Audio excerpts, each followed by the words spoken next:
हमारे व्यस्त जीवन में ईश्वर की आवाज़।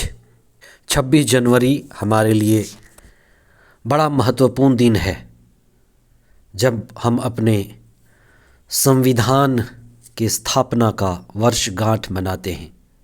हम यही शुभकामनाएं लेकर आज के इस दिन का शुभारंभ करें कि हम भारत के लोग अखंड भारत और अखंड भारत की संप्रभुता, अखंडता के लिए सतत प्रयास करें और प्रार्थना करें। यही दुआ है कि हमारा देश आबाद रहे, अमर रहे। आज संत तिमोथी और तीतुस का भी पर्व है, जो संत पौलुस, जिसके हृदय परिवर्तन का पर्व हम कल मनाए थे, वे तिमोथी को अपना आध्यात्मिक पुत्र मानते थे और तीतुस को अपना सहयोगी। तीतुस क्रेटे में एक अगुवा था। अच्छे लोगों को हमारे साथ रखना, अच्छे लोगों को हमारे कामों में जोड़ना, अच्छे लोगों की संगति करना जरूरी है।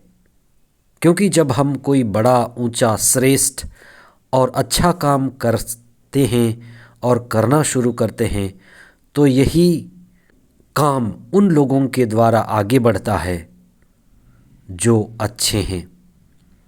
इसलिए हम अपने कार्यों में अच्छे लोगों को जोड़ें, जैसे संत पौलुस अपने अच्छे कार्यों के लिए उन लोगों को चुना जो ईश्वर केंद्रित थे, आत्मा केंद्रित थे। उनको प्रशिक्षित किया, उनके साथ रहा और उनको आत्मिक ढंग से अगुवाई की। इसलिए जीवन बना बनाया नहीं मिलता, जीवन बनाना पड़ता है। समुदाय बना बनाया नहीं मिलता, हमें समुदाय का भी निर्माण करना पड़ता है। सामान्य काल का तीसरा सप्ताह 26 जनवरी 2024 शुक्रवार। पहला पाठ तिमोथी का पहला पत्र अध्याय 1 पद संख्याएं 1 से 8 तक। वैकल्पिक पाठ तीतुस का पत्र अध्याय 1 पद संख्याएं 1 से 5 तक और संत मार्कुस का सुसमाचार अध्याय 4 पद संख्याएं 26 से 34 तक। मूलतः दुनिया में दो तरह के लोग हैं। एक तो वे लोग जो होश में रहते हैं, इनकी संख्या कम है। दूसरे वे लोग जो बेहोश हैं। हकीकत में यही बात है कि बेहोशी में जीने वालों की संख्या बहुत ज़्यादा है। चेतनशील लोग कम हैं। बेहोशी की हालत में जीना, बेहोशी की हालत में संभल कर चलने का लगातार प्रयास करना, ये भी वास्तव में सार्थक नहीं है। आप देखेंगे कि नशे में धूत व्यक्ति जो संभल कर चलने का लगातार प्रयास करता है, लेकिन उस नशेड़ी के संभल कर चलने का क्या फ़ायदा, क्योंकि वह नशे में है। इसलिए ज़रूरी है कि बेहोशी से छुटकारा मिले, और बेहोशी से छुटकारा का एक ही रास्ता है, होश में जीना। और होश में जीना ही समझदारी है। आज के सुसमाचार में एक बात कहा गया है, ईश्वर के राज्य की तुलना एक बीज बोने वाले की कहानी की तरह है, जो अपनी भूमि पर अच्छी बीज बोता है, लेकिन बोने के बाद वह व्यक्ति सोने चला जाता है। जो प्रतीक है उसके आलस्य का प्रतीक है, बेहोशी का। और आलस्य और बेहोशी का शिकार होते ही वह निष्क्रिय हो जाता है। ऐसी हालत में उसका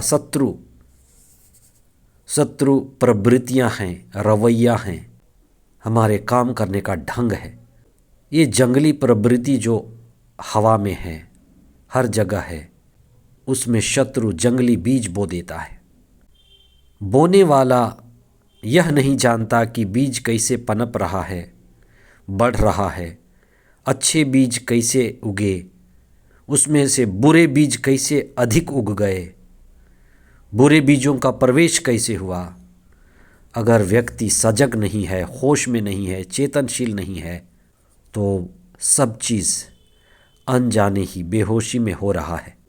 इसलिए ज़रूरी है कि हम होशपूर्ण जीवन बिताएं, अच्छी चीज़ों को चुनें, चेतनशील जीवन बिताएं, बेहोशी से बचें। उड़ाव पुत्र की एक ही गलती थी, वह बेहोश था और सूअरों के बीच में उसे होश आया। प्रार्थना करें कि हम होशपूर्वक जिए। आज का दूसरा दृष्टांत ईश्वर के राज्य के विस्तार और उसके प्रभाव के बारे में कहा गया है। ईश्वर का राज्य यानी ईश्वर की उपस्थिति, ईश्वर की आत्मा का अनुभव, ये पहले बड़े छोटे स्तर पर बड़ी ही विनम्र शुरुआत होती है। जहाँ भी ईश्वर का कार्य शुरू होता है, बड़े सरल, सहज, सामान्य ढंग से शुरू होता है। प्रभु यीशु के शिष्य, प्रभु यीशु स्वयं और प्रारंभिक दिन बड़े ही छोटे स्तर पर शुरू हुए। धीरे धीरे आत्मा का कार्य, ईश्वर का कार्य फैलता जाता है। कई लोग जुड़ते जाते हैं, अच्छे लोग जुड़ते जाते हैं और ईश्वर का कार्य लोगों के द्वारा, संस्थाओं के द्वारा, समुदायों के द्वारा विस्तृत होता जाता है।